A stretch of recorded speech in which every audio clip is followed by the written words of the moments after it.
Innal hamdalillah nahmaduhu wa nasta'inuhu wa nastaghfiruh wa na'udzu billahi min shururi anfusina wa min sayyiati a'malina. Man yahdihillahu fala mudilla lahu wa man yudlil fala hadiya lahu. Wa asyhadu an la ilaha illallah wahdahu la syarika lahu wa asyhadu anna Muhammadan abduhu wa rasuluh. يا أيها الذين آمنوا اتقوا الله حق تقاته ولا تموتن إلا وأنتم مسلمون. Wahai orang-orang yang beriman, bertakwalah kalian kepada Allah dengan sebenar-benar takwa, dan janganlah kalian mati kecuali dalam keadaan beriman, dalam keadaan beragama Islam. Allah tabaraka wa ta'ala kemudian berfirman, ya ayyuhalladzina amanu, maksud saya Allah subhanahu wa ta'ala berfirman dalam ayatnya yang mulia dalam surat Al-Hijr, surat ke-15 ayat 99, wa'bud rabbaka hatta ya'tiyakal yakin, dan beribadahlah kepada Allah, sembahlah Allah, tauhidkanlah Allah sampai datangnya apa yang diyakini. Yang diyakini, yang dimaksud oleh Al-Imam Ibn Abbas, maksudnya adalah al-maut, kematian. Seperti firman Allah yang lain, kul inna salati wa nusuki wa mahyaya wa mamati lillahi rabbil alamin. Katakanlah, sesungguhnya salatku, ibadahku, termasuk sembelihanku, hidupku dan matiku adalah untuk Rabb alam semesta. Dan jamaah sekalian, sebentar lagi kita akan memasuki bulan yang sangat mulia. Bulan yang di dalamnya dipenuhi dengan rahmat, maghfirah, idkum minan nar, keberkahan yang banyak, perlipat gandaan pahala yang berlipat-lipat sampai 700, sampai tidak terhingga.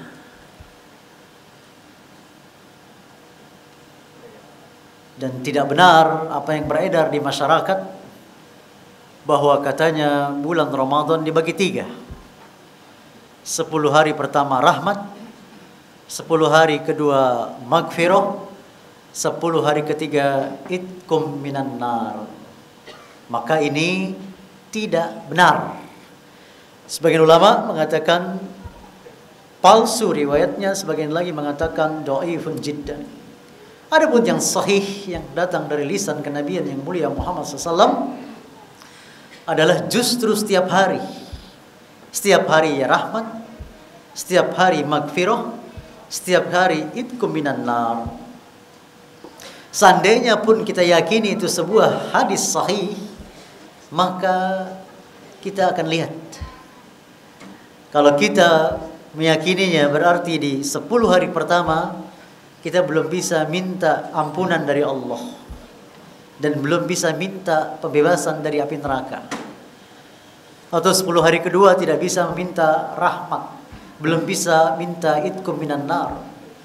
Justru yang sahih dari Nabi SAW adalah hari pertama sampai hari terakhir Ramadan dipenuhi dengan rahmat, maghfirah, dan itkum minan nar.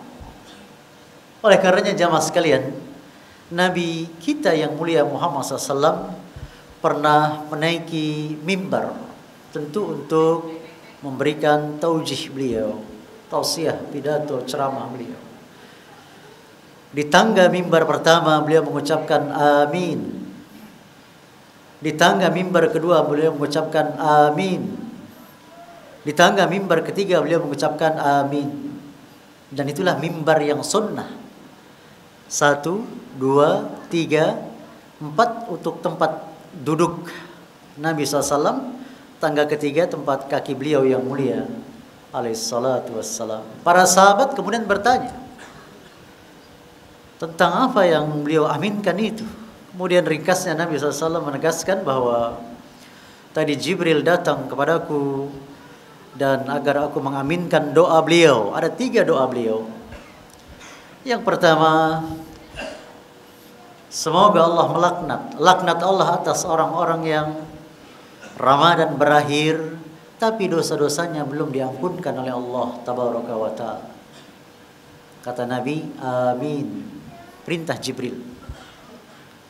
Bisa dibayangkan Pak ya, yang berdoa malaikat termulia, yang mengaminkan manusia yang juga termulia. Yang kedua, Jibril alaihissalatu wassalam berdoa celaka, terlaknat seorang yang kedua orang tuanya masih hidup tapi tidak menyebabkan dia masuk ke dalam surga. Kata Nabi SAW, amin. Naik tangga yang ketiga, Jibril SAW berdoa, Allah melaknat, semoga Allah melaknat, celaka seorang yang ketika disebut nama engkau, nama Nabi kita yang mulia Muhammad SAW, maka dia tidak bersalawat kepadamu. Kata Nabi, amin. Tetapi juga tidak lagi-lagi ya seperti beredar di media sosial, di masyarakat, ya. Betul naik tangganya, betul mengaminkannya, betul Jibril berdoanya, betul itu. Tapi dirubah. Yang beredar di masyarakat bahwa katanya terlaknat, celaka seorang yang memasuki bulan Ramadan tapi dia tidak minta maaf kepada kedua orang tuanya. Kemudian celaka, terlaknat seorang yang memasuki bulan Ramadan, suami istri tidak minta saling maaf. Yang ketiga, memasuki bulan Ramadan dia tidak minta maaf dengan tetangga dan kerabatnya. Maka ini tidak ada asalnya sama sekali dalam hadis Nabi. Mengatasnamakan diriwayatkan Imam Ahmad dan Ibnu Khuzaimah, jazakallahu khairan. Padahal setelah dicek dalam Musnad Ahmad dan kitabnya Imam Ibnu Khuzaimah, justru bukan itu lafaznya. Yang sahih, yang jelas-jelas ada di kitab Al-Imam Ahmad dan Ibnu Khuzaimah adalah 3 doa yang pertama tadi. Berakhir Ramadan tidak diampuni dosanya. Kedua orang tuanya masih hidup tapi tidak menyebabkan dia masuk ke dalam surga. Disebut nama Nabi, dia tidak bersalawat. Jamaah bayangkan, luar biasa. Bulan Ramadan yang penuh dengan ampunan ini, rahmat ini, pembebasan dari api neraka ini, dilipat gandakan pahala. Karena spesial bulan yang mulia ini. Kok bisa-bisanya dosanya tidak diampuni? Sampai didoakan malaikat dengan kecelakaan, terlaknat. Kenapa bisa demikian jamaah sekalian? Karena dia mengisi hari-hari Ramadannya dengan bermaksiat pada Allah tabaraka wa ta'ala, dengan bermalas-malasan, dengan tidur sepanjang hari. Karena dia tertipu dengan hadis palsu yang beredar, katanya tidurnya orang puasa ibadah. Sehingga dia tidak beribadah. Sehingga dia tidur, dan tidur. Bahkan sholatnya tidak berjamaah di masjid bagi laki-laki tentunya. Sehingga dia hilang kesempatan emas. Yang padahal tanggal 1 sampai 29 atau 30 Ramadan nanti tentunya adalah kesempatan emas yang belum tentu kita bisa mengalaminya lagi, yang belum tentu kita bisa berjumpa lagi dengan bulan Ramadan yang mulia. Bahkan jangankan bulan Ramadan tahun depan, Ramadan ini yang kurang lebih 1 pekan lagi, belum tentu. Apa buktinya? Buktinya banyak saudara kita, tetangga kita, teman bisnis kita, Ramadan lalu ada Menjelang Ramadan ini sudah nggak ada. Di alam barzah. Dan tentunya jamaah sekalian, janganlah kita menjadi seperti orang-orang yang menyesal di akhir. Karena setiap manusia, mau kafir, mau muslim, mati dia, maka dia menyesal yang amat sangat. Bahkan merengek-rengek, memohon-mohon pada Allah Tabaraka wa Ta'ala agar dia dihidupkan kembali ke dunia. Tentu kembali ke dunia bukan untuk olahraga, tidak. Bukan untuk membangun bisnis yang baru, tidak. Atau membuka cabang usahanya yang lain, tidak. Tetapi semua itu adalah untuk serius beramal soleh di hadapan Allah Tabaraka wa Ta'ala. Sebagaimana Allah Subhanahu wa Ta'ala tegaskan di dalam surat Al-Mu'minun, surat 23. Al-Mu'minun surat 23 ayat 99 sampai 100. Allah Tabaraka wa Ta'ala berfirman, hatta idza jaa ahadahumul mautu qala rabbirji'un. Hingga apabila datang kematian kepada seseorang dari mereka, yakni kita manusia, dia berkata, ya Rabbi, wahai Tuhanku, kembalikanlah aku. Para ahli tafsir sepakat ini maksudkan kembalikan ke dunia. Allah Tabaraka wa Ta'ala menegaskan apa alasan mereka ingin kembali ke dunia. Ditegaskan oleh Allah dalam surat yang sama, ayat berikutnya, ayat 100. La'alli a'malu salihan fima taraktu, agar aku berbuat amal yang soleh terhadap yang telah aku tinggalkan. Lihat itu, dia cuma pengen beramal soleh. Kenapa saya dulu tidak salat? Kenapa saya dulu laki-laki tidak salat berjamaah di masjid? Kenapa saya dulu tidak menutup aurat? Kenapa tidak bersedekah? Kenapa saya durhaka ke orang tua? Saya ingin berbakti ke orang tua. Tapi langsung Allah tegaskan, Allah jawab, kata Allah, kalla, sekali-kali tidak. Innaha kalimatu huwa qailuha. Sesungguhnya itu adalah perkataan yang diucapkannya saja, yakni sebatas berbicara saja, tidak bisa direalisasikan. Maksudnya itu. Wa min waraihim barzahun ila yaumi yub'atsun.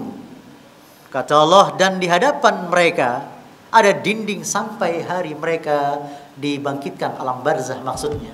Dan ini telah disepakati oleh para ulama ahlus sunnah wal jamaah, baik dari kalangan ulama akidah, ulama tafsir, ulama hadis, ulama fikih,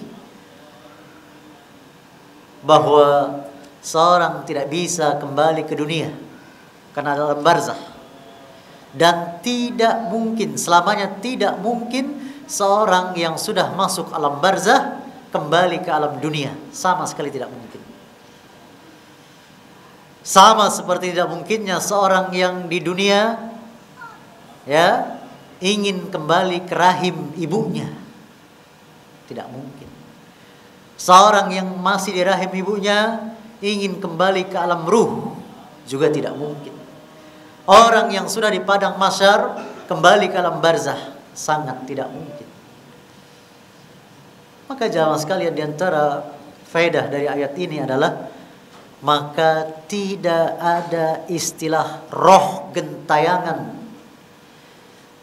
atau seorang disurupi dengan roh orang yang telah meninggal. Sama sekali tidak. Semua itu adalah kerjaannya qarin dari jenis jin.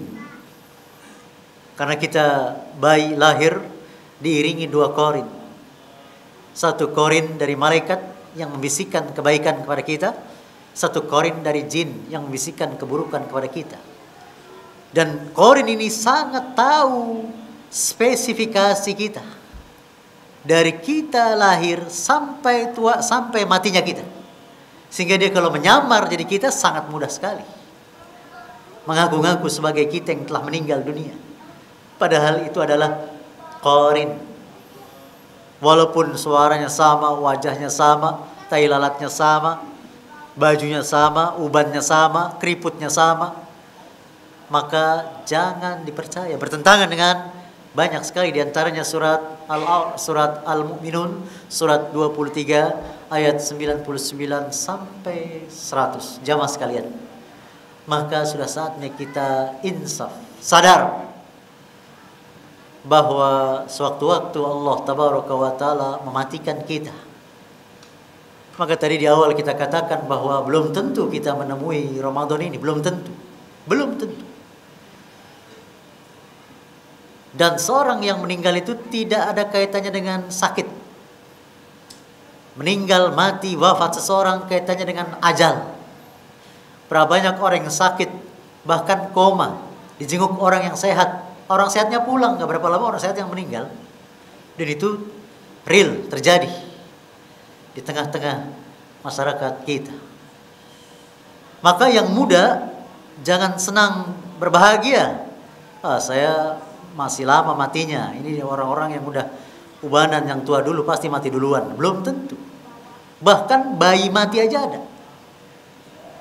Gak usah bayi lahir, bayi dalam kandungan mati, banyak.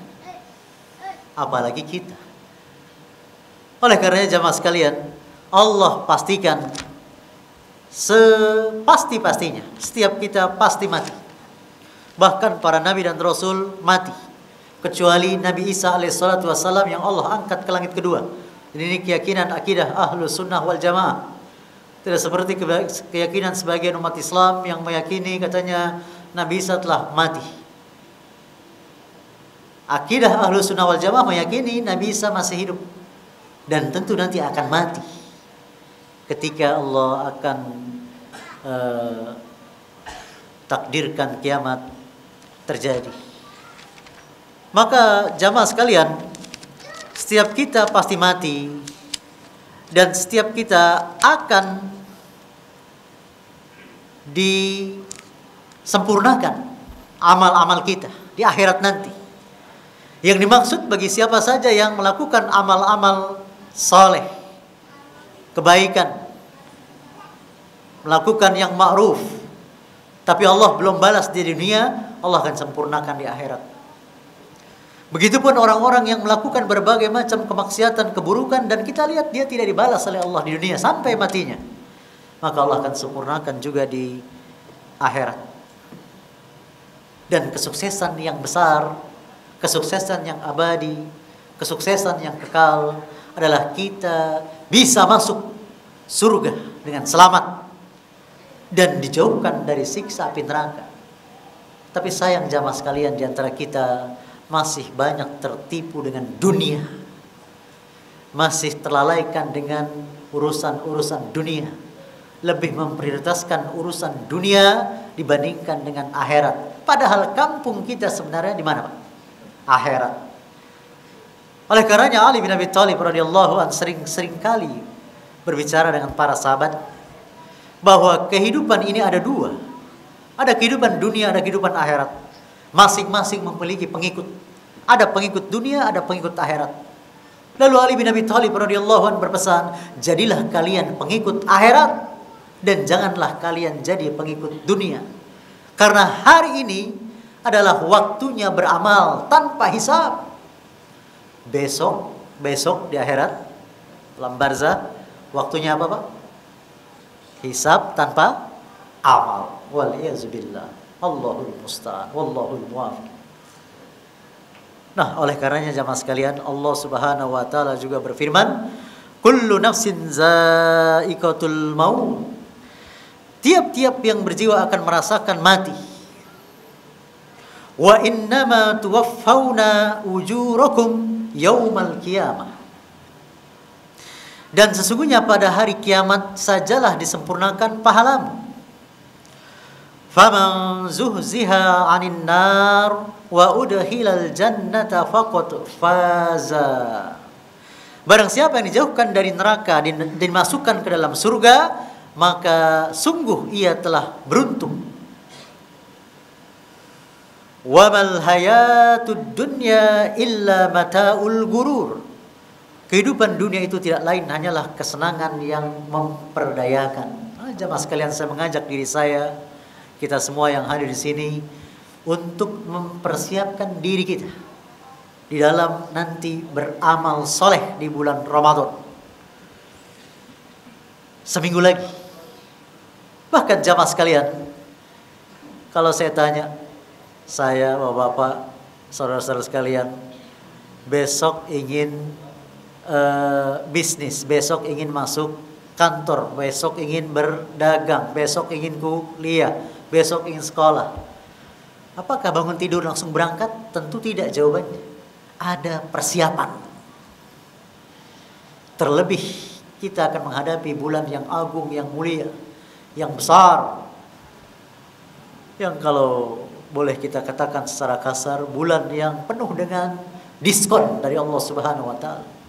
Dipermudah segalanya.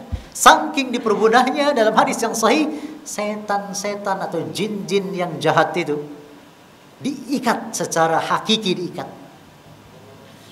Pakai para ulama ketika ditanya, kenapa bulan Ramadan yang katanya jin diikat masih ada saja kejahatan? Kita lihat di berita, pembunuhan, pencurian, pemerkosaan, dan seterusnya. Belum yang anak durhaka pada orang tuanya, pacaran, dan seterusnya. Maka mereka umumnya menjawab, kita harus katakan sabda Nabi, bahwa sabda Nabi itu hakun tentang jin-jin jahat diikat secara hakiki. Karena Allah Tabaraka wa Ta'ala menyifati Nabi yang mulia di dalam surat An-Najm, surat 53 ayat 3 dan 4, wa ma yantiku anil hawa in huwa illa wahyu yuha. Dan tidaklah yang diucapkan Nabi itu berdasarkan hawa nafsunya, tetapi berdasarkan wahyu yang diwahyukan kepadanya. Para ulama tafsir menjelaskan dari lisan Nabi yang mulia keluar dua wahyu. Wahyu yang pertama wahyu Al-Quran, wahyu yang kedua wahyu As-Sunnah. Karena As-Sunnah senantiasa berlandaskan wahyu dari Allah Tabaraka wa Ta'ala. Dan Nabi tidak akan berani berbicara tanpa wahyu dari Allah Tabaraka wa Ta'ala. Dan ulama menjelaskan kenapa masih bisa terjadi seperti itu, karena itu murni hawa nafsu manusia. Karena sumber kejahatan sekurang-kurangnya ada dua. Yang pertama dari bisikan, ajakan, rayuan setan laknatullah alaih. Yang kedua dari hawa nafsu kita. Seperti itu.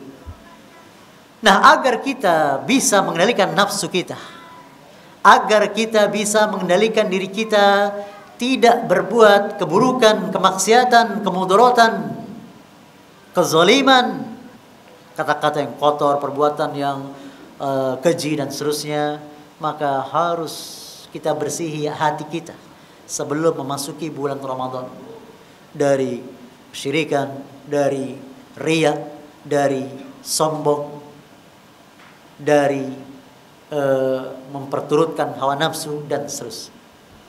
Karena kata para ulama, diantaranya Imam Ibnu Qayyim Al-Jauziyah rahimahullah ta'ala, siapa yang sebelum Ramadan dia tidak membersihkan hatinya, maka dikhawatirkan Ramadannya, amal ibadah Ramadannya gagal. Karena dia tidak membersihkan, tidak ada persiapan. Dan persiapan yang paling besar juga tidak kalah pentingnya adalah bil ilm, dengan ilmu. Al-Imam Al-Bukhari dalam kitab sahihnya, Sahihul Jami, yang lebih dikenal dengan Sahih Bukhari, membuat satu bab khusus, bab al-ilmu qabla al-qaul wal amal. Bab berilmu terlebih dahulu sebelum berkata dan beramal. Sebelum berkata beramal, dia berilmu terlebih dahulu. Dan Allah Subhanahu wa Ta'ala menegaskan di dalam firman-Nya yang mulia dalam surat Al-Isra. Surat Al-Isra surat ke-17 ayat ke-36. Allah Tabaraka wa Ta'ala menegaskan dalam firman-Nya yang mulia dalam surat Al-Isra surat 17 ayat 36, Wala takfu ma laisa laka bihi ilmun. Dan janganlah kamu mengikuti apa yang kamu tidak mempunyai ilmu. Inna sam'a wal basara wal fuada kullu ulaika kana anhu mas'ula. Sesungguhnya pendengaran, penglihatan dan hati semuanya itu akan dimintai pertanggungjawaban. Oleh karenanya jamaah sekalian, tidak boleh di dalam Islam kita berbicara atas nama Islam, atas nama Allah dan Rasulnya, atas nama syariat Islam. Kita beribadah atas nama Islam kecuali dengan ilmu. Tidak boleh. Tidak bisa tidak. Soal dunia saja harus dengan ilmu, apalagi soal akhirat. Sebagai contoh, Bapak, saudara yang hadir di sini akan melakukan sidang S1, skripsi, atau S2, disertasi. Diuji oleh para profesor dan doktor, dosen penguji. Lalu sidangnya kita luar biasa dengan PowerPoint yang terbaru sampai sekian dimensi, gaya presentasi dengan intonasi yang luar biasa, takjub para pengujinya. Selesai juga soal jawab, kemudian diperiksa. Ada diskusi kecil, rapat kecil antar penguji untuk ditentukan dia lulus atau lulus dengan revisi atau tidak diluluskan tapi ikut sidang skripsi semester depan. Setelah selesai, maka para dosen penguji memberikan aplaus, dipuji si mahasiswa ini karena bagus sekali presentasinya. Dan luar biasa PowerPoint yang dia sampaikan, presentasi. Sampailah di ujung kesimpulan, si dosen penguji mengatakan, mohon maaf saudara mahasiswa yang kami cintai, berhubung skripsi saudara tidak ada daftar pustakanya, kita tidak tahu dari mana saudara mengambil teori-teori ini. Ditambah tidak ada footnote catatan kakinya, dinukil dari sumber-sumber yang mana. Maka mohon maaf, saudara harus direvisi dan harus dilengkapi dengan sumber-sumber pengambilannya. Dari mana ilmu-ilmu teori-teori tersebut. Dan saudara nanti ada bimbingan lagi untuk revisi. Kemudian saudara akan ikut skripsi pada semester berikutnya. 5 bulan, 6 bulan ke depan. Kira-kira mahasiswanya senang atau sedih, Pak? Sedih. Kenapa sedih? Padahal udah sebagus mungkin loh. Karena skripsinya tidak dilandasi dengan nilai-nilai ilmiah. Tidak ada sumber rujukannya. Tidak ada daftar pustakanya. Tidak ada footnote catatan kakinya. Sehingga dia ditolak. Itu urusan dunia, Pak. Gimana kita urusan sholat kita, akidah kita, ibadah kita, akhlak kita, puasa kita. Yang semuanya didasarkan bil ilm, dengan ilmu. Oleh karenanya jamaah sekalian, Imam Ahmad bin Hanbal rahimahullahu ta'ala, guru dari Al-Imam Bukhari, murid dari Al-Imam Muhammad bin Idris Asy-Syafi'i, senantiasa berkata, kebutuhan manusia terhadap ilmu agama, ilmu syar'i, itu melebihi kebutuhannya terhadap makan dan minum sehari-hari. Manusia makan minum sehari-hari sekali, 2 kali, 3 kali. Sedangkan kebutuhan manusia terhadap ilmu sebanyak hembusan tarikan nafasnya di dunia. Ya jamaah sekalian, kita mau minum, kita mau mandi, kita masuk WC, kita tidur, kita hubungan suami istri, berumah tangga, mendidik anak, puasa, zikir, sholat, semuanya diatur oleh Islam. Kita pakai celana, kita pakai pakaian, penampilan luar, zahirnya, semua diatur oleh Islam. Lengkap. Al-yawma akmaltu lakum dinakum wa atmamtu alaikum ni'mati wa raditu lakumul Islam madina. Pada hari ini telah kusempurnakan Islam menjadi agama bagi kamu, dan telah kucukupkan nikmatku untuk kamu, dan telah kuridhoi Islam menjadi agama bagi kamu. Belum lagi Allah perintahkan kita untuk masuk Islam secara menyeluruh. Allah tabaraka wa taala berfirman dalam surat Al-Baqarah surat kedua ayat 208, ya ayyuhalladzina amanu udkhulu fis silmi kaffah wa la tattabi'u khutuwati syaitan innahu lakum aduwwum mubin. Wahai orang-orang beriman, masuklah kamu ke dalam Islam secara kafah, menyeluruh. Dan janganlah kamu turut langkah-langkah syaitan, karena sesungguhnya syaitan itu musuh yang nyata bagi kamu jamaah sekalian. Maka yang pertama yang kita sampaikan jamaah sekalian, insyaallah taala kita mengikuti satu Ramadan keputusan dari pemerintah, insyaallah. Dan itu sesuai dengan dalil-dalil Al-Quran dan Sunnah, bahkan kesepakatan para ulama dari zaman sahabat, tabi'in, tabi'ut tabi'in, sampai Ibnu Taimiyah, Ibnu Qayyim Al-Jauziyah, Ibnu Katsir, Imam Nawawi, Ibnu Hajar Al-Asqalani, sampai yang kontemporer Syekh Al-Albani, Syekh bin Baz, Syekh Utsaimin, Syekh Fauzan Al-Fauzan yang masih hidup, merujuk diantaranya surat An-Nisa ayat 59.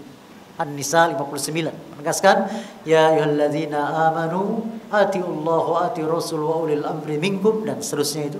Wahai orang-orang beriman, taatlah kamu kepada Allah, taatlah kamu kepada Rasul dan pemimpin di antara kamu.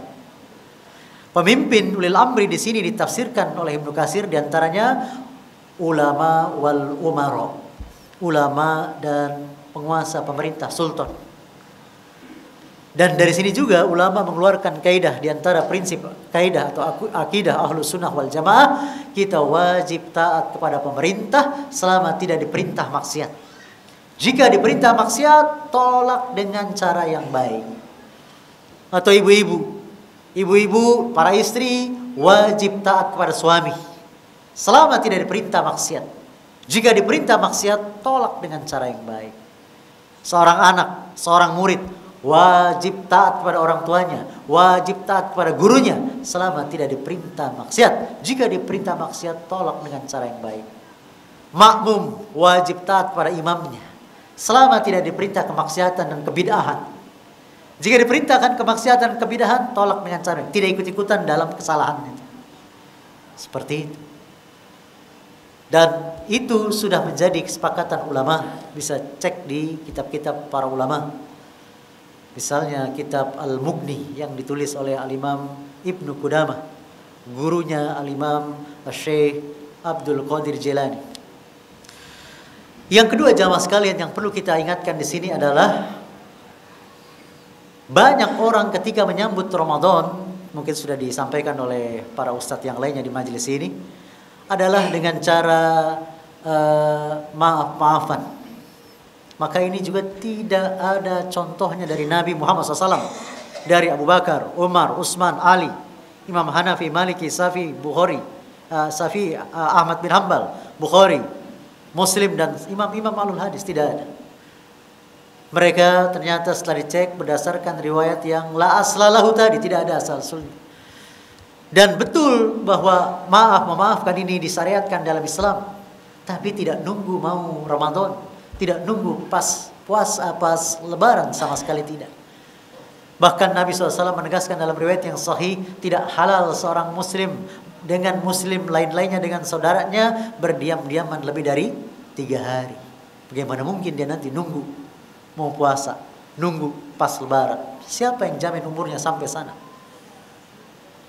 Sebagian di antara kita juga ada yang ziarah kubur. Padahal tidak syak lagi, tidak ragu lagi bahwa ziarah kubur itu masyru', disyariatkan. Tapi waktunya itu tidak ditentukan. Kapan waktu kita sempat, silakan ziarah kubur. Tidak ada dalilnya di Quran, di hadis Nabi SAW, bahkan tidak ada ijma ulama mengenai dianjurkan ziarah kubur menjelang Ramadan, ziarah kubur pas lebaran, menjelang lebaran. Tidak ada dalilnya. Jadi bebas. Tapi kalau memang dia sempatnya mau Ramadan, sempatnya pas lebaran, mungkin ya, selama setahun 365 hari, 364 hari dia sibuk. Ada waktunya pas lebaran itu. Silakan. Tapi jangan punya keyakinan bahwa seolah-olah Nabi menganjurkan di waktu-waktu tertentu untuk berziarah. Sebagainya lagi, memasuki Ramadan dia mandi junub. Padahal tidak ada dalilnya. Yang ada dalil jelas, ketika kita junub, setelah selesai wanita haid dan nifas, atau masuk Islam, atau dia mau sholat Jumat, mau sholat Id, seperti itu. Tidak ada dalilnya mandi wajib ketika mau Ramadan. Kemudian juga jamaah sekalian, jangan kita ikut-ikutan seperti umumnya masyarakat kita. Ramai-ramai dipimpin melafazkan niat. Padahal Imam Ghazali Pak, bayangkan Imam Al-Ghazali yang penulis kitab Ihya Ulumuddin, di salah satu kitabnya Al-Wajiz menegaskan, kurang lebih beliau berkata, barang siapa yang melafazkan niat sebelum sholat dan sebelum ibadah-ibadah yang lainnya, ketahuilah otaknya tidak beres. Sampai seperti itu Imam Ghazali, kitabnya Al-Wajiz. Kenapa jamaah sekalian? Karena niat itu letaknya di hati, bukan di lisan. Dan niat itu masih pure bahasa Arab. Bahasa Indonesianya adalah keinginan, kemauan, kehendak, maksud, gerak jiwa, spontanitas hati, dan tidak ada hubungannya dengan lisan. Niat wajib. Orang tidak berniat tidak sah ibadahnya. Tapi caranya bukan diucapkan, di hati yang paling dalam. Keinginan kita itu, kehendak kita itu, kemauan kita itu, maksud kita itu, itulah niat. Tidak seperti di sebagian kita dengan rame-rame dikatakan nawaitu shoma ghadin an adai fardhi sahri ramadhana hadihi sanati.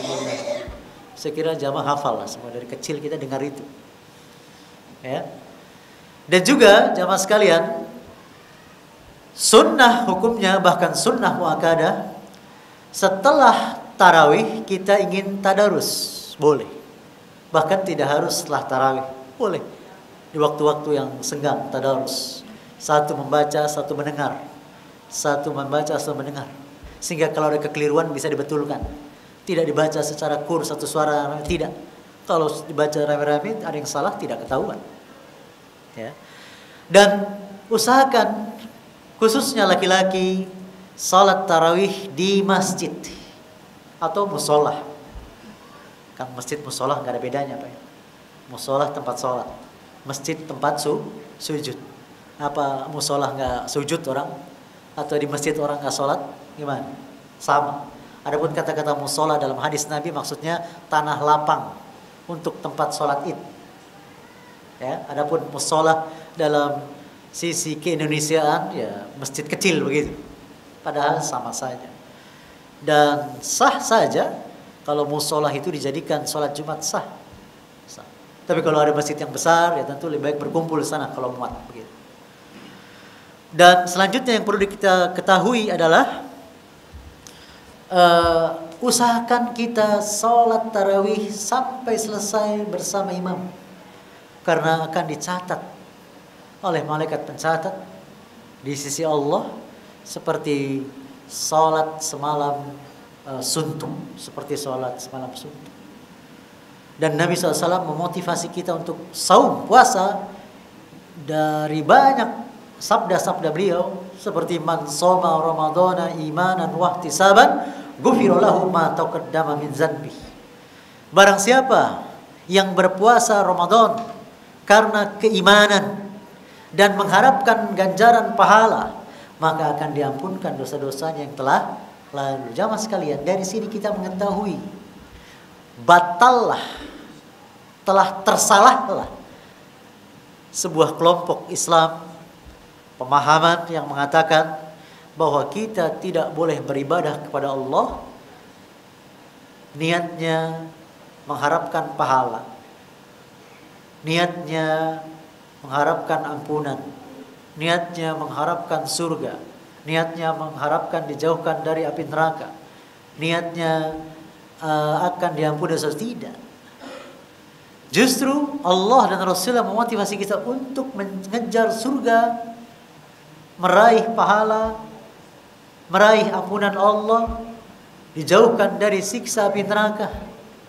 Mereka mengatakan, katanya kita ibadah harus dengan ridho, cari ridho saja, nggak boleh yang lain. Kalau kita cari pahala itu sama dengan pamrih kepada Allah. Allahu Akbar. Subhanallah. Padahal tidak seperti itu. Banyak ayat Al-Quran, hadis-hadis Nabi SAW yang menganjurkan kita beribadah untuk mendapatkan surganya Allah, untuk mendapat pengampunan Allah, untuk mendapatkan rahmat Allah, wajah Allah, ridho Allah, cinta Allah, dan dijauhkan dari siksa api nerakanya Allah. Semoga Allah Subhanahu wa taala menjauhkan kita dari nerakanya Allah tabaraka wa taala. Dan saya pribadi menganjurkan kepada jamaah sekalian untuk menambah khasanah Islamiyah kita, wawasan keislaman kita dengan ilmu khususnya di bulan Ramadan, ya. Untuk kalau ke toko buku cari buku ini. Ini sudah diterjemah, ditulis oleh dua ulama besar. Yang pertama Syekh Salim bin Id Al-Hilali, yang kedua Syekh Ali bin Hasan bin Abdul Hamid Al-Asari Al-Halabi. Keduanya adalah murid senior dari Syekh Muhammad Nasiruddin Al-Albani rahimahullah ta'ala. Ini buku bestseller, diterbitkan oleh Pustaka Imam Syafi'i, bagus sekali. Dua kitab kecil, kutaib, dijadikan satu. Syekh Salim berbicara tentang bagaimana puasa Nabi di bulan Ramadan. Syekh Ali berbicara tentang bagaimana hari raya Nabi di bulan Syawal, 1 Syawal. Ini sangat bagus sekali. Dan yang perlu ingin kita sampaikan juga jamaah sekalian adalah tentang sahur kita, tentang sahur kita. Maka sahur ini sepakat para ulama hukumnya sunnah muakkadah. Sunnah muakkadah. Orang yang tidak sahur itu rugi. Dia hilang sejumlah keberkahan. Karena itu waktu-waktu berkah. Bahkan pembeda antara puasa kita dengan puasa Yahudi. Orang-orang terdahulu yang Allah wajibkan puasa itu. Ya ayyuhalladzina amanu kutiba alaikumussyam kama kutiba alal ladzina min qablikum la'allakum tattaqun. Wahai orang-orang beriman, diwajibkan atas kamu berpuasa sebagaimana diwajibkan atas umat sebelum kamu agar kamu bertakwa. Yahudi dulu puasanya jamaah sekalian tidak ada sahur. Bahkan peraturannya kalau mereka setelah Isya itu tidur, tidak boleh makan minum sampai maghrib hari berikutnya. Islam datang menghilangkan beban-beban itu. Nabi SAW diutus menghapus keberatan-keberatan yang memberatkan umat Islam. Maka kita ada sahurnya. Tetapi ingat jamaah sekalian, sahur itu diakhirkan. Adapun berbuka disegerakan. Jangan dibalik. Sahurnya jam 12, jam 1, jam 2. Berapa banyak orang yang sahur jam 1, jam 2, subuhnya kesiangan. Atau dia masih pagi, masih duha, masih menjelang siang, perutnya sudah bunyi-bunyi. Cacing-cacing di dalam perutnya udah berontak begitu. Karena tidak berkah, dalam tidak waktu yang berkah. Kan jaminan Nabi selamanya manusia dalam kebaikan selama mereka mengakhirkan sahur dan menyegerakan berbuka. Atau buka, sebagian umat Islam ada yang mungkin kurang ilmu, dia berkata nanti bukanya setelah sholat maghrib. Dia sholat ya. Tapi sholat apa yang dipikirkannya? Berbagai macam makanan. Kolak sudah habis atau belum itu dan seterusnya dan seterusnya. Sehingga tidak lagi memikirkan salat, memikirkan makanan bukanya. Segera. Tapi tentu tidak dianjurkan makan besar karena nanti dia akan menjadi masbuk. Tidak sempat sholat berjamaah bagi laki-laki khususnya di masjid. Ya Nabi SAW menganjurkan dengan rutop. Yang pertama rutop. Rutop adalah kurma yang masih buah. Di Indonesia jarang ya. Yang masih buah segar ya. Kalau tidak ada kata Nabi dengan tamar. Kalau tidak ada juga dengan air bening, air putih. Sebagian ulama mengatakan dengan madu. Kalau tidak ada. Ya makan sekedarnya, ya siap-siap untuk sholat maghrib. Baru setelah sholat maghrib dia silakan makan begitu. Dan tidak tertipu dengan ucapan berbukalah dengan yang manis. Setelah puasa dia bukan berkurang berat badannya, bertambah dan tambah diabetes dianya. Tidak ada riwayat yang mengatakan berbukalah dengan yang manis. Itu iklan itu. Bukan hadis. Nabi menganjurkan berbuka dengan kurma. Kurma yang terbaik kurtob. Kalau tidak ada tamar. Tamar itu ya kurma-kurma yang beredar banyak di Indonesia, yang kering.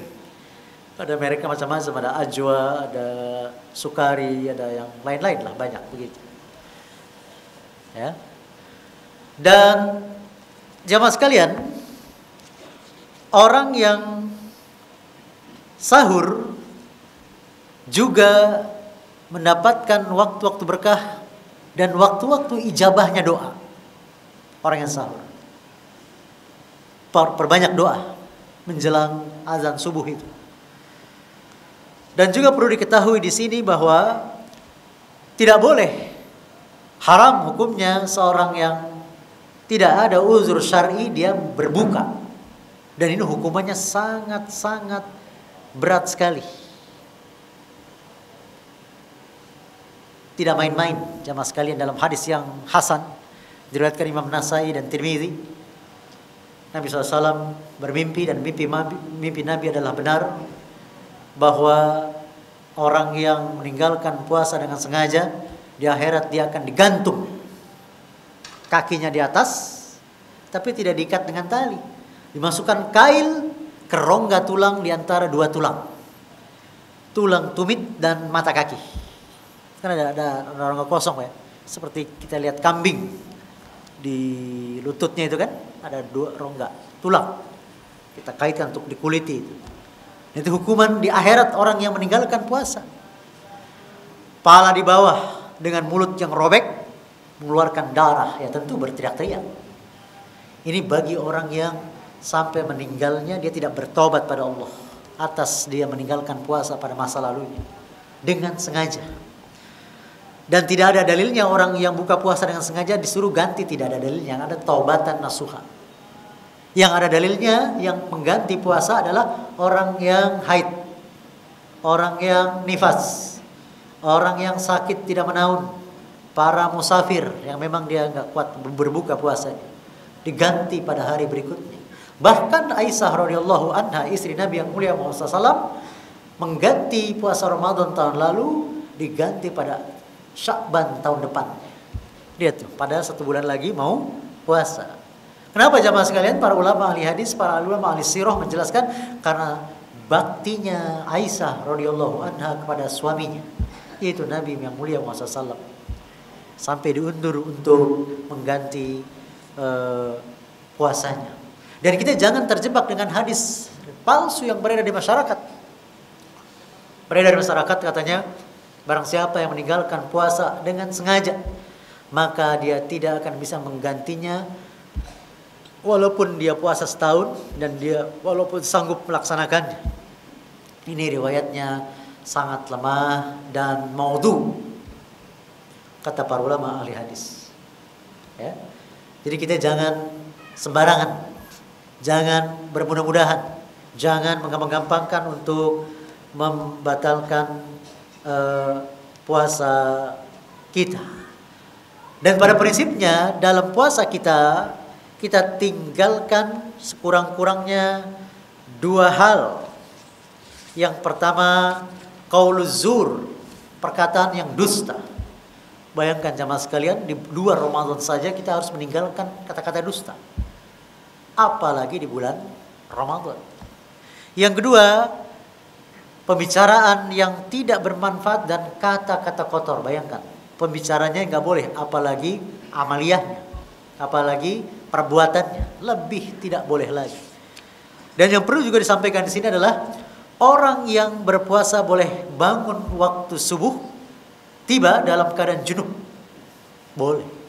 Misalnya dikiaskan oleh para ulama dengan wanita haid nifas berhenti sebelum azan subuh, maka dia wajib puasa dan sah puasanya. Adapun soal mandi junub itu untuk syarat sahnya sholat, bukan untuk puasanya, untuk sholat. Bapak, saudara-saudara malamnya mimpi basah misalnya, atau misalnya habis aktivitas dengan istrinya, ya, istilah Ustadz Ahmad Zainuddin LC Hafizahullah, ya, selama ember masuk dalam sumur begitu kira-kira, lalu dia sahur, khawatir azan subuh, dia sahur, maka terus azan, sudah terazan, masuk waktu subuh, sah puasanya. Tapi tentu ketika mau sholat dia wajib mandi, itu maksudnya. Dikiaskan dengan wanita yang haid, yang nifas, tidak mengapa. Dan hal ini diceritakan langsung oleh dua istri Nabi yang mulia Muhammad SAW. Yang pertama Aisyah radhiyallahu anha, yang kedua Ummu Salamah radhiyallahu anha. Apa kata beliau berdua? Anna Nabiyya sallallahu alaihi wasallam kana yudrikuhul fajru wa huwa junubun min ahlihi summa yaktasilu wa yasumu. Kata Aisyah radhiyallahu anha dan Ummu Salamah radhiyallahu anha, bahwasanya Nabi SAW pernah mendapati fajar telah terbit, sedang ketika itu beliau dalam keadaan junub karena bercampur dengan istrinya. Kemudian beliau mandi dan beliau juga berpuasa. Hadis diriwayatkan oleh Imam Bukhari dan juga Imam Muslim dalam sahihnya, nomor hadis 1109 dalam sahih Muslim. Kemudian jamaah sekalian, orang yang berpuasa juga diperbolehkan bersiwak bagi orang, ya, dia berpuasa dia bersiwak, atau kita sikat gigi, boleh.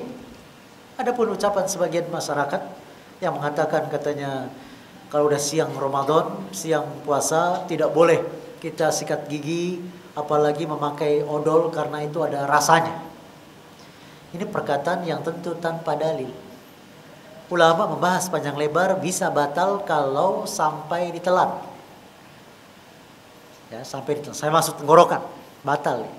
Nah, kalau di mulut, memang indera perasa ada di mulut, tidak batal. Kemudian juga boleh berkumur dan masukkan air ke dalam hidung, tidak apa-apa. Tapi ingat jangan sampai masuk ke dalam tenggorokan. Bahkan jamaah sekalian, boleh orang yang berpuasa bercumbu dan berciuman bagi orang yang sedang boleh. Tapi nanti diberi catatan, dibolehkan bagi orang yang sudah tua. Adapun yang masih muda, maka dia dimakruhkan. Telah ditegaskan dari Aisyah radhiyallahu anha bahwasanya dia pernah bercerita Rasulullah SAW pernah berciuman dan bercumbu saat beliau tengah berpuasa. Hanya saja beliau adalah seorang yang paling kuat menahan nafsunya di antara kalian. Hadis diriwayatkan oleh Imam Bukhari dan Imam Muslim, nomor hadis 1106 dalam Sahih Muslim. Penulis Syekh Salim bin Al-Hilali berkata, bercumbu dan berciuman dimakruhkan bagi orang yang masih muda, namun dibolehkan bagi yang sudah tua.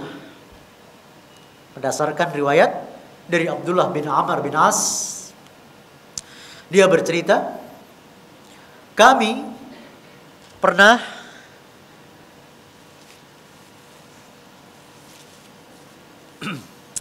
bersama Nabi SAW, tiba-tiba ada seorang pemuda mendatangi beliau seraya berucap, pemuda datang ke Nabi, ada para sahabat, diantaranya ada Abdullah bin Amr bin As di situ. Ya Rasulullah, wahai Rasulullah, bolehkah aku mencium istriku sedang aku dalam keadaan berpuasa? Beliau menjawab, tidak boleh. Tidak lama kemudian ada orang yang sudah tua datang seraya bertanya, apakah boleh aku mencium sedang aku dalam keadaan berpuasa? Nabi SAW menjawab, boleh. Abdullah bercerita dalam riwayat ini bahwa sebagian kami pun saling memandang, para sahabat saling melihat, bertanya-tanya, maksudnya bagaimana ya? Tadi tidak boleh, terus yang terakhir apa? Boleh. Kemudian Nabi tahu, para sahabat saling bersyarat, kata Nabi, inna syaikha yamliku nafsahu. Sesungguhnya orang yang sudah tua itu bisa menahan, mengendalikan nafsu. Jadi bagi pengantin baru khususnya dan yang masih muda, tentu hal itu sebaiknya dihindari. Kemudian yang boleh bagi orang yang berpuasa adalah dia boleh transfusi darah. Dan suntikan yang tidak dimaksudkan sebagai makanan, boleh. Termasuk diambil darahnya untuk dicek darahnya, boleh. Dan boleh juga tentang berbekam, hijamah. Adapun riwayat yang melarangnya telah mansukh oleh hadis yang kemudian datang oleh Nabi SAW membolehkan.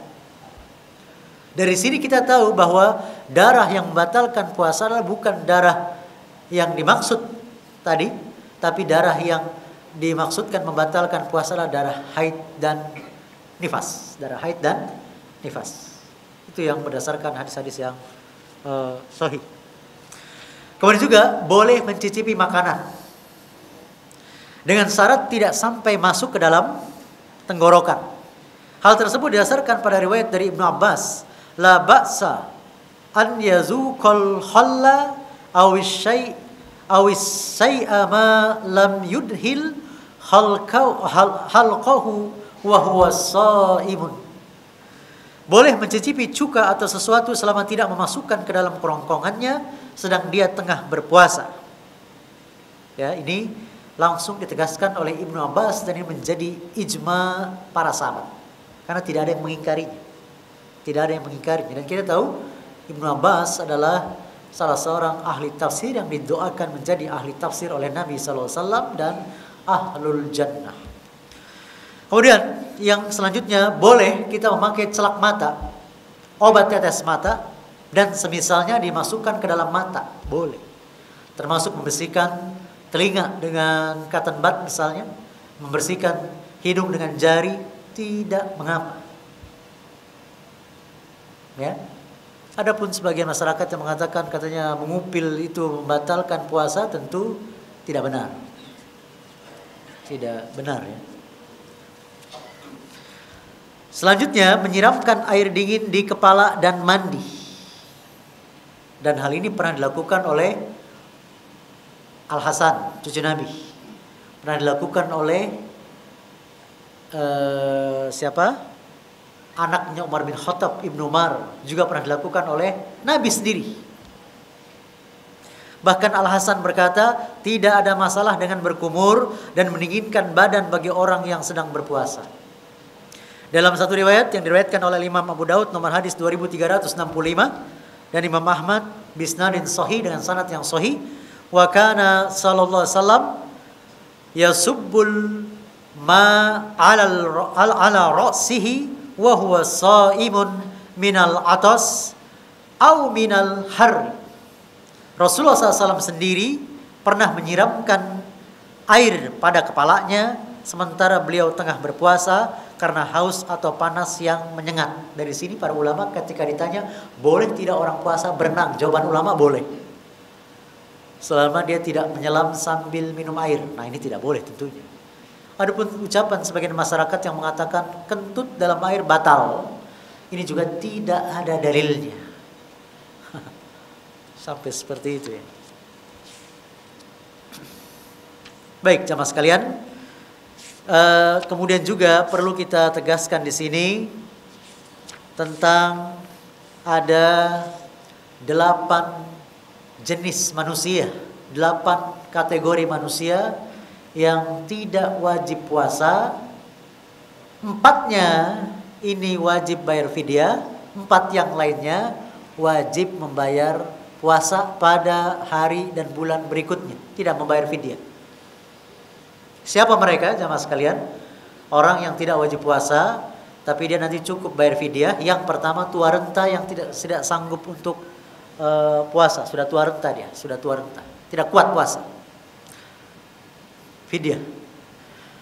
Cara bayarnya bisa, kalau misalnya 30 hari dia tidak puasa, entah di akhir Ramadan atau bulan Syawal, dia undang 30 orang miskin makan 30 porsi di rumahnya.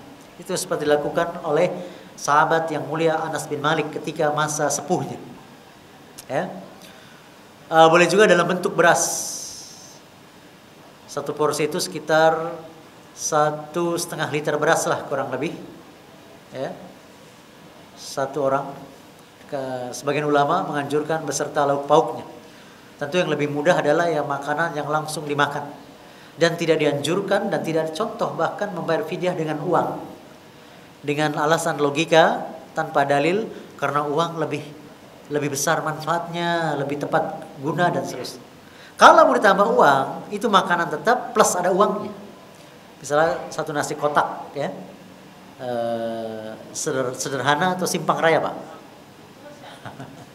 Di dalam kotak itu dikasih uang 1 juta, nah itu nggak apa-apa. Ya tetap itu uangnya ya sedekah sunnah. Itu makanan yang wajib. Sama kita tidak boleh berkurban dengan uang. Kurbannya dengan onta, sapi, kambing.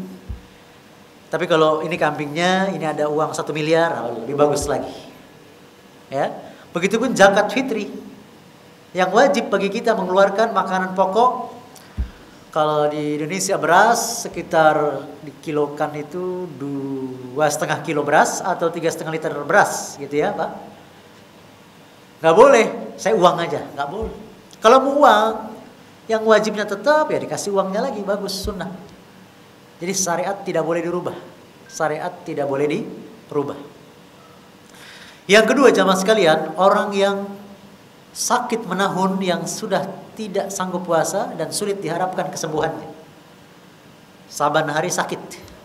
Ya. Sakit dan sakit. Ya. Ada yang cuci darah dan lain-lain, maka dia bayar fidyah. Yang ketiga, wanita hamil. Yang keempat, wanita menyusui.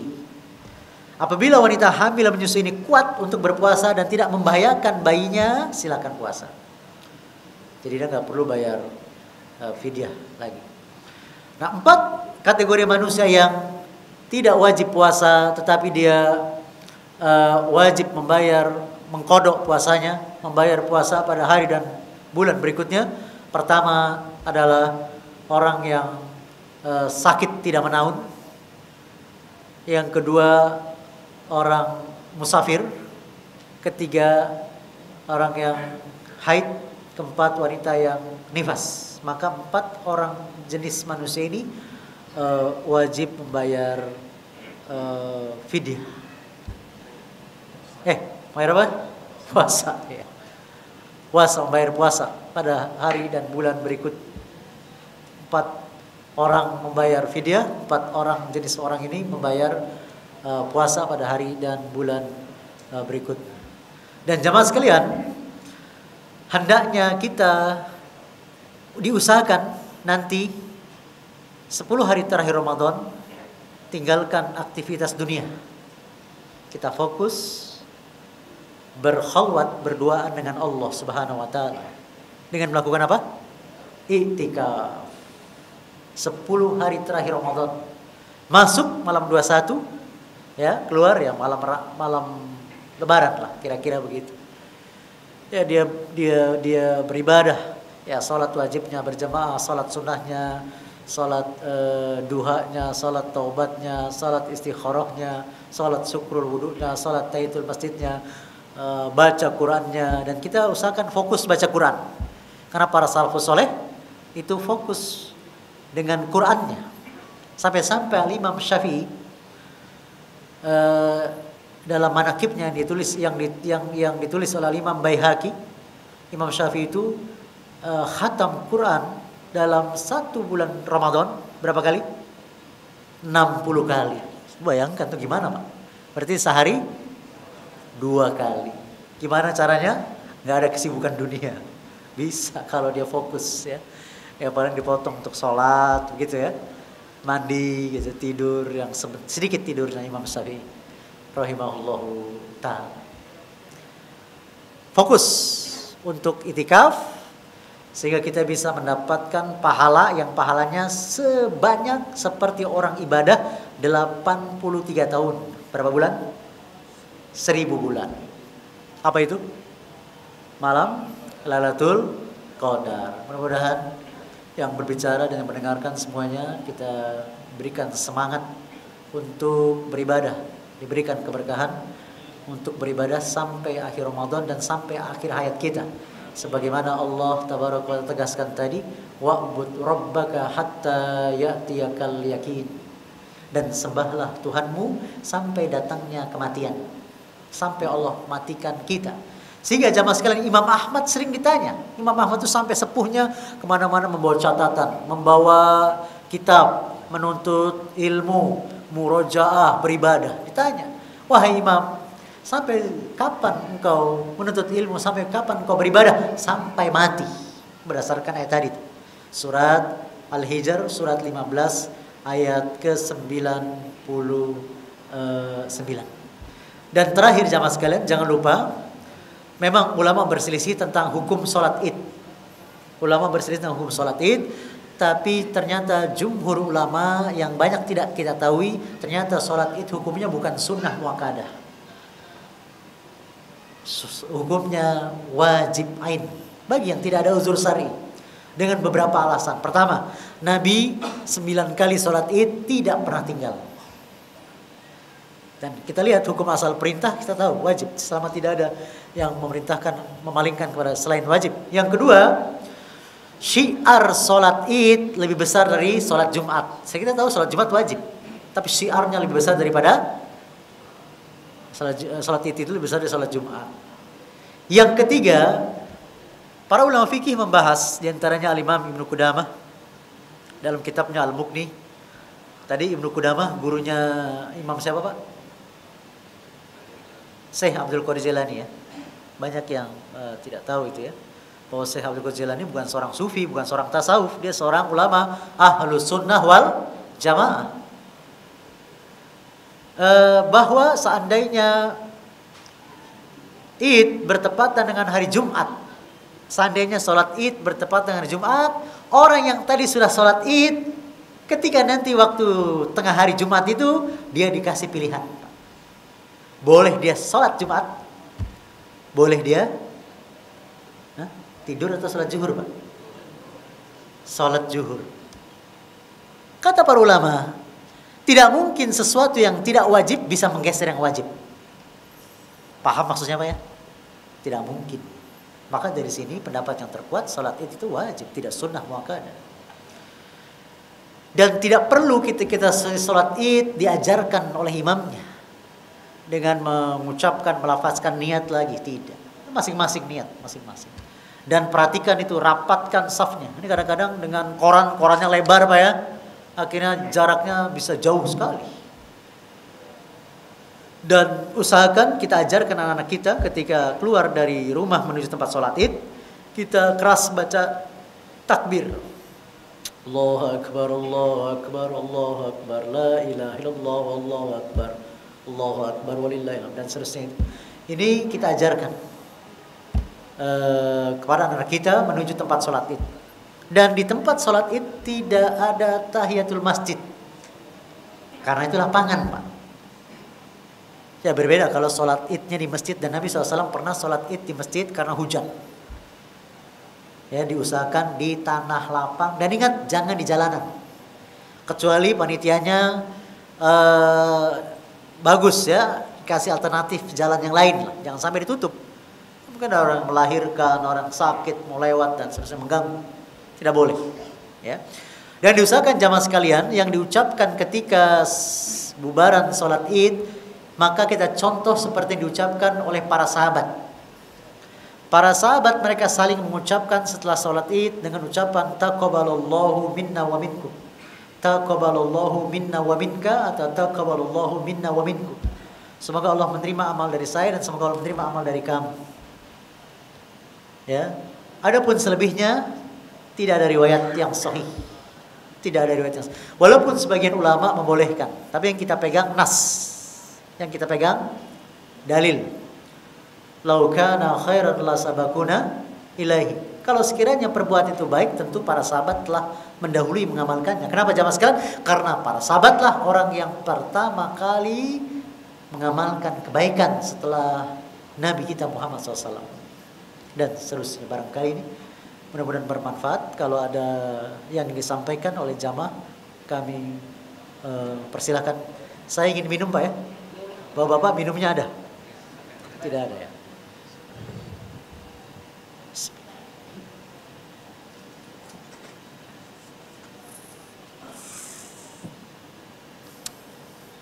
Bapak minumnya nggak ada?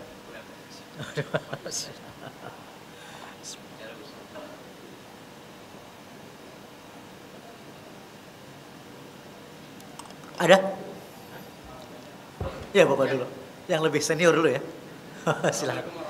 Waalaikumsalam warahmatullahi wabarakatuh. Yang saya tanyakan di sini Pak Ustadz mengenai wanita hamil dan menyusui.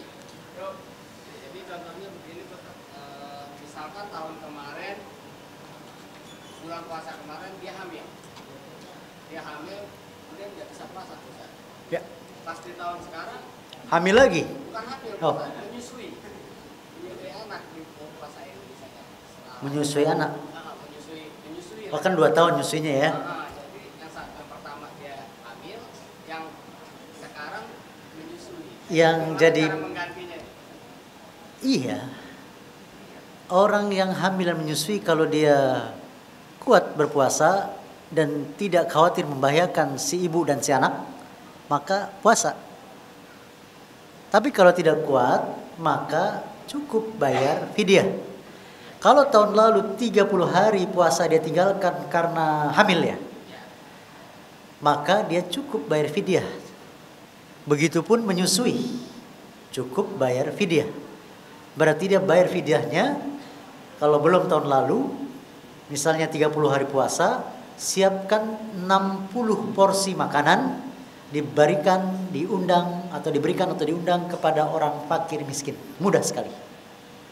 Begitu aja Pak. Misalnya istri kita biasa makan apa Pak? Makan siangnya stik Abuba ya? Apa stik 21? Makan siangnya Pak? Ya makannya. Iyalah biasa ya. Ya misalnya satu porsi 20.000. Ya siapkan 20.000 kali 60 porsi. Ya dia tidak punya uang, ya uang suaminya. Tanggung jawab udah pasti ya. Wallahu a'lam, begitu Pak. Dan itu dibahas tentang bayar fidyah di kitab ini. Silakan. Waalaikumsalam warahmatullahi wabarakatuh. Wa fikum.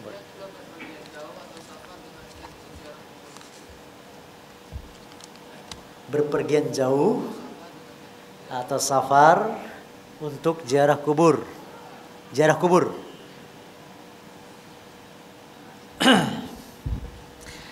Ziarah kubur masyru', disyariatkan. Contohkan oleh Nabi, oleh sahabat, oleh tabi'in dan tabi'in. Ulama membagi 3 tentang ziarah kubur. Ada ziarah kubur yang disyariatkan, yang sunnah. Ada ziarah kubur yang bid'ah. Ada ziarah kubur yang syirik. Kita maunya yang mana? Tentu yang sunnah, yang disyariatkan. Ziarah kubur yang disyariatkan adalah kita mengucapkan salam kepada para penghuni kubur. Disunahkan kita melepas kasut kita di jalanan tanah yang antar kubur itu. Kan jalan ada 2 Pak ya, ada jalan aspal untuk motor mobil dan jalan antar kubur. Sunnah lepas, nggak dilepas juga nggak apa-apa. Ya, sebagian ulama mengatakan makruh. Dan kita menghadap kiblat, mendoakan mayit, angkat tangan menghadap kiblat. Sekurang-kurangnya Allahumma ghfir lahu, Allahumma tsabbithu. Ya Allah ampunilah dosa-dosanya, ya Allah kuatkanlah hatinya. Sekurang-kurang. Kalau kita belum sempat menyolatkan, boleh sholat di situ boleh. Kenapa boleh? Kata ulama, karena tidak ada ruku dan sujudnya, dan itu pernah dicontoh Nabi. Bagi yang belum sempat menyolatkan, ya dikubur, dia baru dengar, oh dia udah meninggal ya, baru dikasih tahu, seminggu, sebulan, 2 bulan kemudian dia datang kepada sholat, boleh. Dia tidak sempat menyolatkan. Dan mendoakan agar dia diberikan ampunan oleh Allah, dikuatkan hatinya karena ditanya malaikat.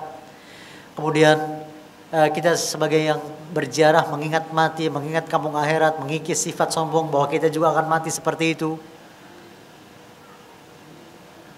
Tidak, justru kita minta doa kepada orang yang telah meninggal. Maka ini nanti bisa masuk ke sirkul asgor atau sirkul akbar.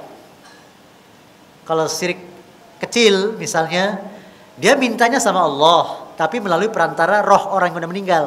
Ini syirik kecil. Sirkul asgor.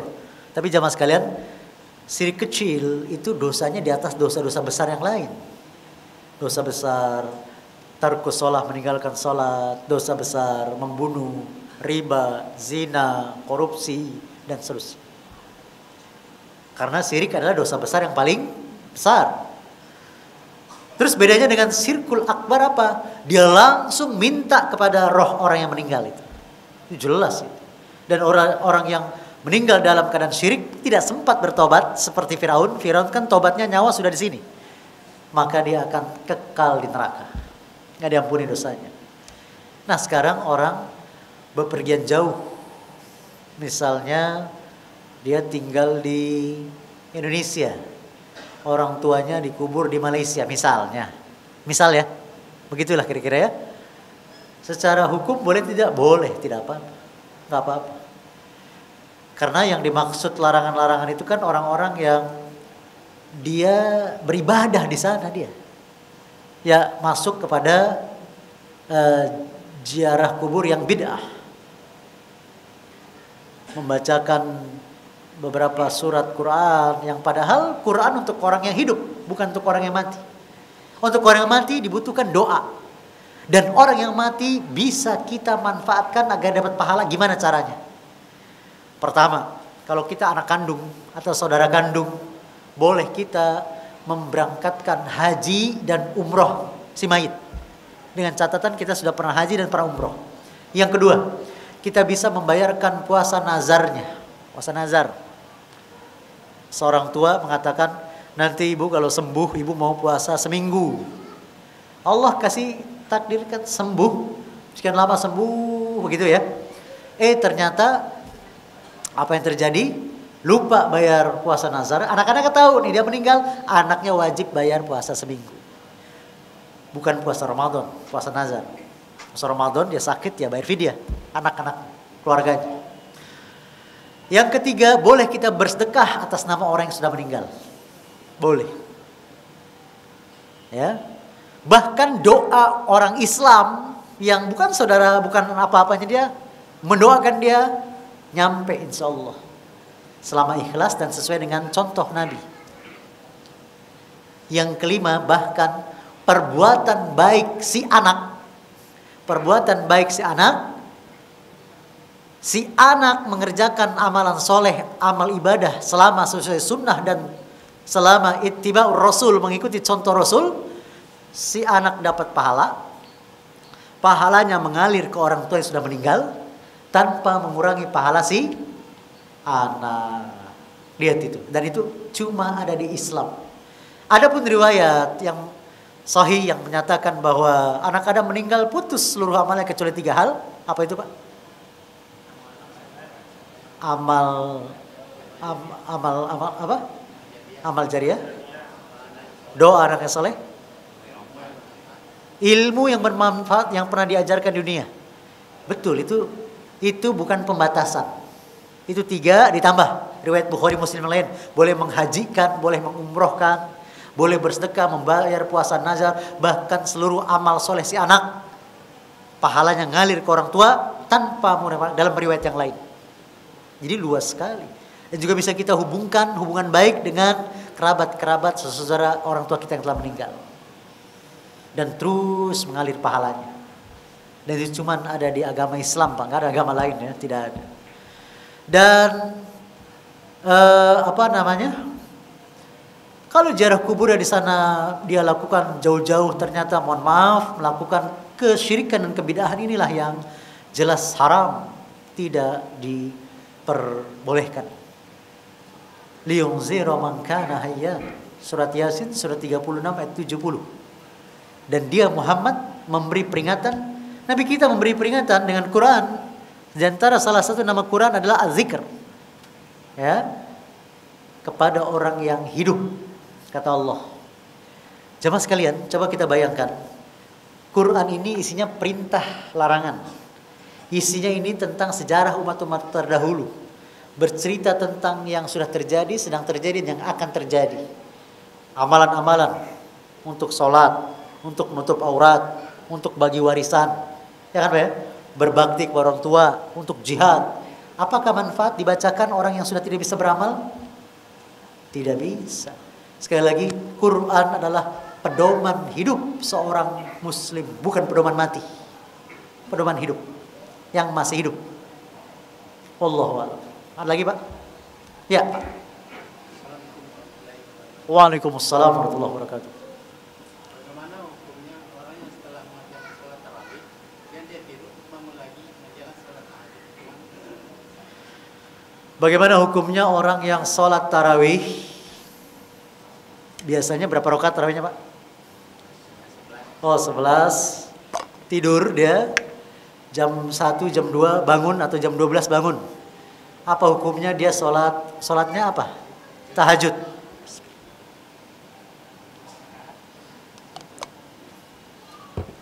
Saya anjurkan bapak-bapak, terlepas dari perselisihan ulama tentang jumlah rakaat, saya anjurkan nih sebagai tambahan referensi, bapak beli kitab Syekh Albani yang berjudul Sifat Sholat Tarawih Nabi Muhammad SAW berdasarkan sunnah yang sahih. Tipis bukunya, tapi besar manfaatnya. Beliau membawakan riwayat-riwayat yang sesudah kita yang mengerjakan 21, 23, 36, 41 dan seterusnya, dibawakan seluruh riwayatnya. Dan juga beliau membawakan riwayat-riwayat kepada ulama-ulama yang bertahan 11 rakaat. Gitu ya. Terlepas dari perselisihan, kami condong kepada apa yang dijelaskan oleh Syekh Albani panjang lebar, bahwa seluruh riwayat yang berkaitan tentang Qiyamul Ramadan atau tarawih di bulan Ramadan, di bulan lain namanya tahajud. Karena itu satu barang, Pak. Namanya banyak. Ya tahajud, ya tarawih, ya Qiyamul Lail, salat malam bahasa kitanya sama. Makanya Syekh Albani menguatkan pendapat setelah diteliti, Nabi 11, Aisyah 11, Abu Bakar 11, Umar 11, Utsman 11, Ali 11, yang sahih 11. Syekh Albani beli kitabnya itu, penerbitnya Pustaka Tibyan, ya. Sifat sholat tarawih Nabi SAW berdasarkan sunnah yang sahih. Maka bagi Syekh Albani, seorang ahli hadis abad ini, mujaddid, ya, orang yang sudah sholat tarawih bersama imam di masjid setelah Isya, lalu terbangun tengah malam atau akhir malam, sepertiga malam misalnya, maka dia tidak lagi usah sholat tahajud, karena dia sudah sholat tarawih. Terus ngapain? Banyak yang bisa dilakukan. Bisa sholat apa? Tobat. Bisa sholat syukrul wudu. Bisa sholat istikharah. Bahkan mau yang panjang bisa sholat tasbih. Dan kita akui memang sebagian ulama meneliti ada hadis tasbih, sholat tasbih yang doif, yang lemah, yang mungkar, tapi ada hadis-hadis juga yang sahih. Sholat tasbih. Bisa juga baca Quran, khatamin Quran, baca tafsir Quran.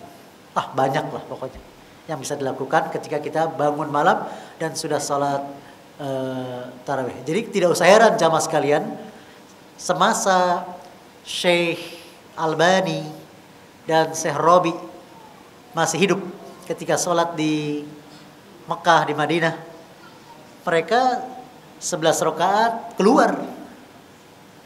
Orang liatin, Syekh keluar. Nggak usah heran. Ya terlepas dari perselisihan ulama, tidak usah diperdebatkan, diributkan, karena memang kita mencari pendapat yang paling kuat.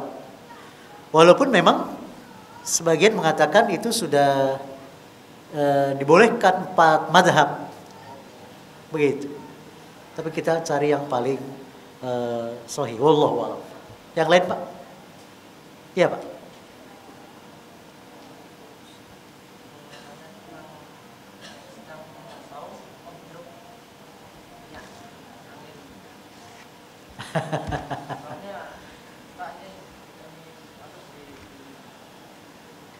Ya, bahkan para ulama bukan hanya sedang saum mencium minyak wangi, Pak, ya. Minyak angin. Bapak pakai cap apa, Pak? Cap gergaji, Pak. Ulama-ulama kontemporer seperti Syekh bin Baz, Syekh Utsaimin ditanya tentang hal ini dalam fatwa-fatwa mereka, mengatakan tidak mengapa. Minyak angin kan mungkin dia karena pusing mual ya Pak. Jangankan itu, Nabi mandi, berendam untuk menghilangkan haus dan panas yang sangat menyengat. Tapi tidak diminum airnya. Ya. Boleh, nggak apa-apa, insyaallah. Yang lain Pak? Ya Pak. Waalaikumsalam warahmatullahi wabarakatuh.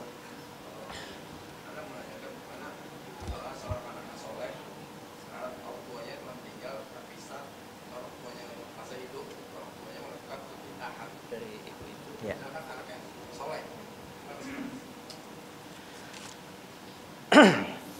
Bagaimana doa akhlak seorang anak mendoakan orang tuanya, tentu doa kebaikan untuk orang tuanya yang sudah meninggal, akan tetapi orang tuanya semasa hidup melakukan berbagai macam kebid'ahan. Begitu ya Pak ya. Sebagai anak, ya tentu dikedepankan sikap husnuzon. Bisa jadi orang tuanya melakukan kebid'ahan, dia nggak tahu itu bid'ah, dia taunya itu sunnah. Karena lingkungan yang bentuknya seperti itu. Dalam hal ini ulama menjelaskan mudah-mudahan keikhlasan yang dihitung pahala untuk beribadah. Adapun ibadahnya ya diserahkan kepada Allah Subhanahu wa taala. Doa tetap. Karena yang dilarang kita mendoakan orang tua adalah orang tua yang meninggal dalam keadaan tidak Islam. Nggak boleh. Seperti Nabi Ibrahim mendoakan bapaknya yang sudah meninggal dalam keadaan musyrik penyembah berhala, dilarang, nggak boleh. Dan boleh mendoakan orang tua yang sudah meninggal karena dia melakukan berbagai macam kemaksiatan kebid'ahan. Justru kalau dia tidak melakukan kesalahan, kemaksiatan kebid'ahan, ya nggak perlu didoakan lagi, Pak. Justru karena ada kesalahan itu, kita doakan kebaikan untuk diampuni dosa-dosanya oleh Allah Tabaraka wa Ta'ala. Ada lagi Pak? Iya Pak. Kalau doa anak yang soleh itu anaknya itu anak kamu. Anak apa? Masalahnya kan ada juga anak orang yang tidak punya anak. Banyak yang bertanya bagaimana kalau misalkan saya tidak punya anak, siapa yang mendoakan saya? Ya. Ayo, pertanyaan dari ibu nanti setelah ini. Anak yang mendoakan orang tua, anak soleh yang orang tua sudah meninggal, yang dimaksud anak kandung atau anak bukan kandung, karena ada orang-orang yang meninggal gak punya anak, gitu kan? Riwayat yang menjelaskan, menegaskan tentang doa anak yang soleh itu sahih. Adapun riwayat bahkan Quran dan hadis-hadis Nabi yang banyak, orang Muslim mendoakan saudaranya, orang Muslim mendoakan orang Muslim lainnya sampai. Maka tidak ada yang diperselisihkan, tidak ada yang bertentangan, maka keduanya benar. Bisa anak kandung, bisa bahkan orang lain. Wallahu a'lam. Assalamualaikum warahmatullahi wabarakatuh. Saya mau bertanya, apa jawaban kita ketika ada yang mengucapkan taqabbalallahu minna wa minkum, jazakallahu khairan. Ini pertanyaan dari ibu-ibu. Ada ibu-ibunya Pak ya? Ada? Oh ada ya, ada suaranya. Para sahabat saling berucap taqabbalallahu minna wa minkum. Satu sahabat taqabbalallahu minna wa minkum, yang diucapkan juga sama taqabbalallahu minna wa minkum. Sama, saling mendoakan itu sama, ucapannya sama. Tapi juga jangan pelit-pelit ya, wa iyyakum. Ya, sama-sama. Tapi karena masyarakat banyak yang belum tahu tentang artinya, usahakan pakai artinya, Bu. Taqabbalallahu minna wa minkum. Semoga Allah menerima, mengijabah amal ibadah dari saya dan dari Bapak Ibu dan dari saudara, dari kalian. Diterjemahkan. Dan itu bisa lihat nanti jawabannya di buku ini dia. Meneladani Rasulullah SAW dalam berpuasa dan beraya, Di bab sholat id itu ada para sahabat saling mengucapkan taqabbalallahu minna wa minkum. Wallahu a'lam. Habis atau ada lagi, Pak? Bapak, tokonya tutup? Oh, enggak ya. Silakan, ibu-ibu ada lagi? Ya, Pak. Barangkali ini ya. Kalau tidak ada, habis. Baik jamaah sekalian, barangkali ini yang bisa kita sampaikan mudah-mudahan bermanfaat untuk saya pribadi dan kita semuanya.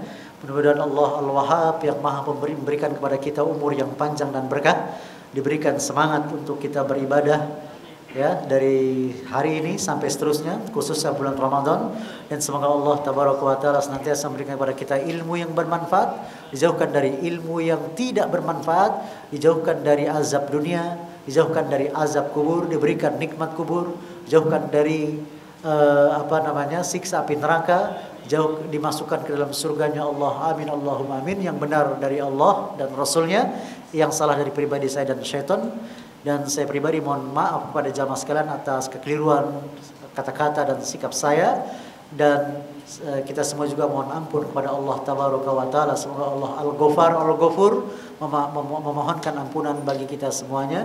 Kita tutup dengan doa kafaratul majlis. Subhanaka Allahumma wa bihamdika asyhadu an la ilaha illa anta astaghfiruka wa atubu ilaik. Assalamualaikum warahmatullahi wabarakatuh.